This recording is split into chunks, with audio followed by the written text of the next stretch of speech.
Thanks, and I just wanted to begin acknowledge Henry and the Teachers Federation for allowing us to use this space.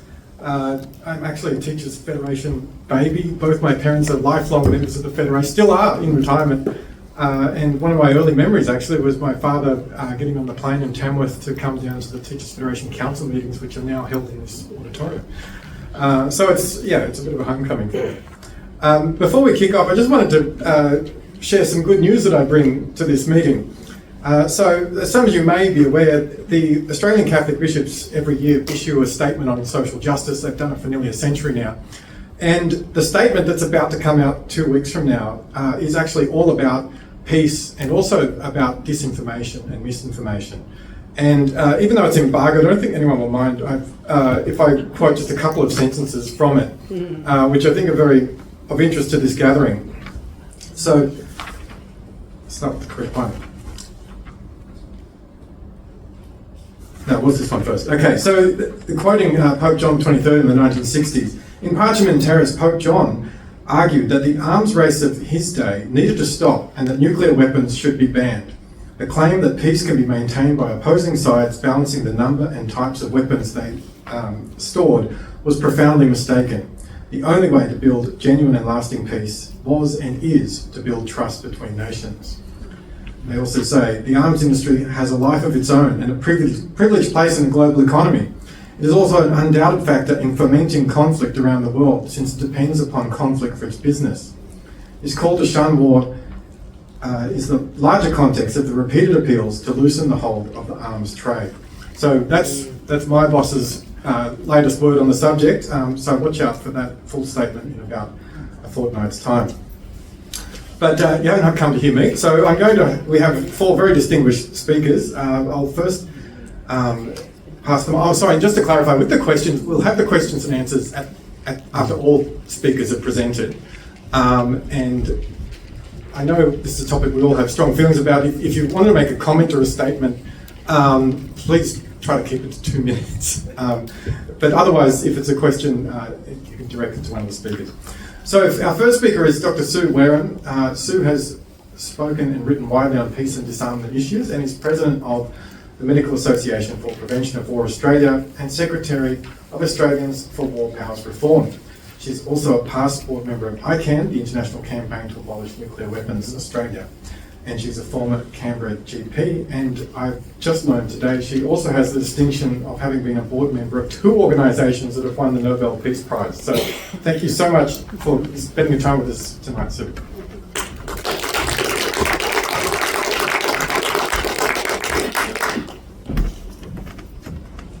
Thank you very much, Michael, and hello, everybody. I'm going to begin by acknowledging the Gadigal people on whose land we meet tonight, acknowledge their elders, pay respects to them, and acknowledge the violent manner in which their land was taken from them. But not only that, to acknowledge also the fact that their land was later desecrated by nuclear testing on their land of the very same weapons whose effects we commemorate today. So on Hiroshima Day, we remember the bombings of Hiroshima and Nagasaki, which by the end of 1945 had killed over 200,000 people just by the effects of 2 weapons, and the effects of those bombings of Hiroshima and Nagasaki continue to this day. One of the main lessons from Hiroshima and Nagasaki was that in the event of use of these weapons, medical and other health services have very little to offer. Most health services in Hiroshima and Nagasaki were destroyed. Most of the survivors had no assistance to help with their symptoms, with their illnesses and injuries. And that remains the case today. In the event of any use of nuclear weapons, there will be very, very little to help any survivors. And that fact, in fact, was one of the factors that led to the the achievement in 2017 of the Treaty on the Prohibition of Nuclear Weapons, which was a huge achievement, and it came about partly by recognition of the humanitarian impacts of the weapons and the fact that for the survivors there's very little. But to move on to AUKUS, which is the subject of tonight's forum, and I've been asked to talk specifically about the health aspects of AUKUS. So that's what I'm going to do, and there are quite a number of them. Please give me a warning, Michael, if I'm going on too long. But I'm just going to go through the list of health impacts of AUKUS. Before I do that, I meant to say also that was a fabulous statement from the New South Wales Teachers Federation, and it's so heartening to see what's happening in the education department here and in education across the country. The New South Wales lot have been really out front in getting weapons companies out of our schools and other much needed aspects of educating for peace. So I was extremely pleased to hear that. Okay, the first impact of AUKUS on health is the increased risk of a major war. Australia appears to be sleepwalking into what would be a catastrophic conflict between the US and China. And we know how easily, how readily armed conflicts, which escalate and escalate, how readily they can be triggered by a seemingly small incident. And if we think back to 1914, it was an assassination of 2 people. And 4 years later, how many tens of millions of people dead.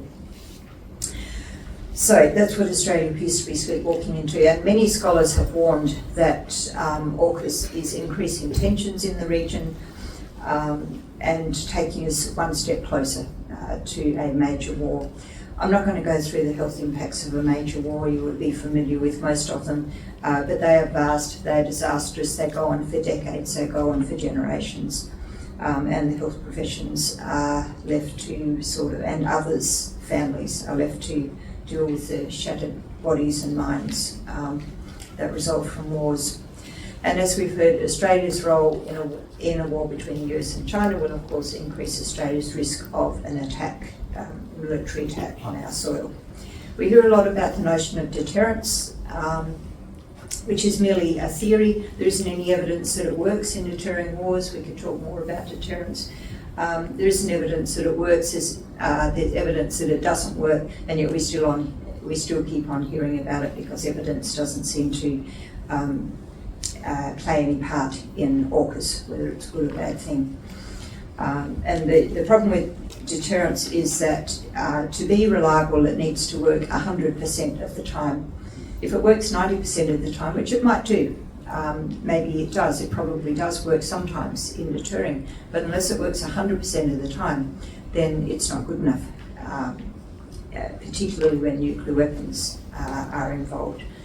And that brings me on to the next point, in that Australia is not just sleepwalking into a major war, but sleepwalking into a war which could very well become a nuclear war.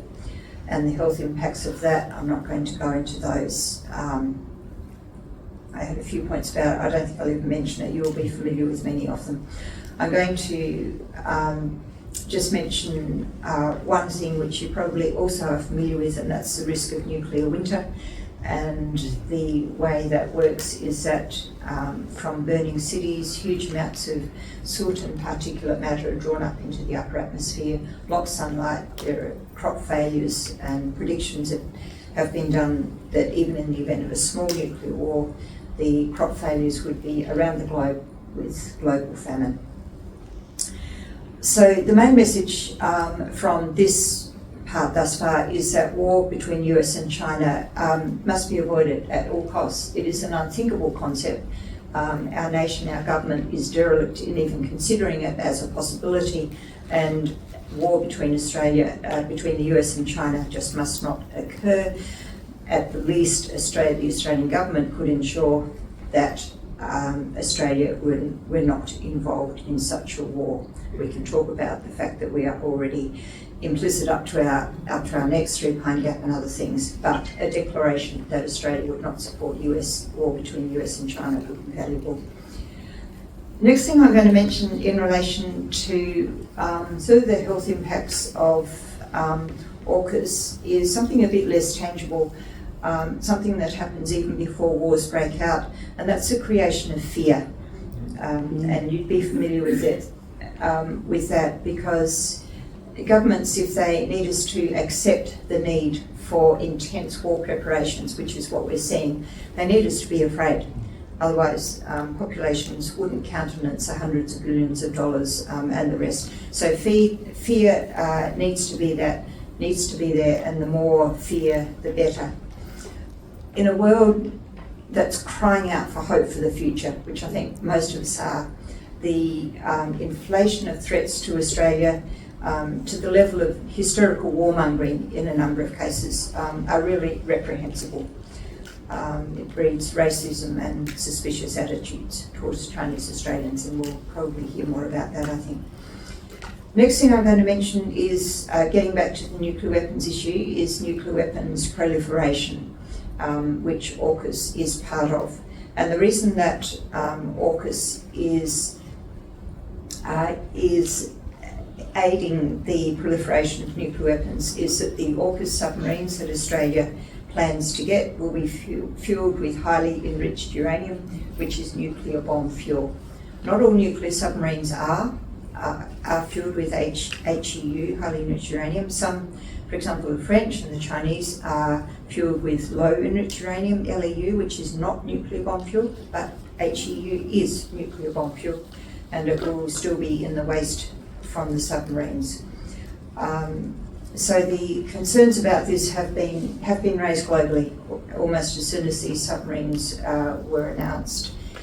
And other nations are also expressing interest in going down the same path of Australia, including Iran.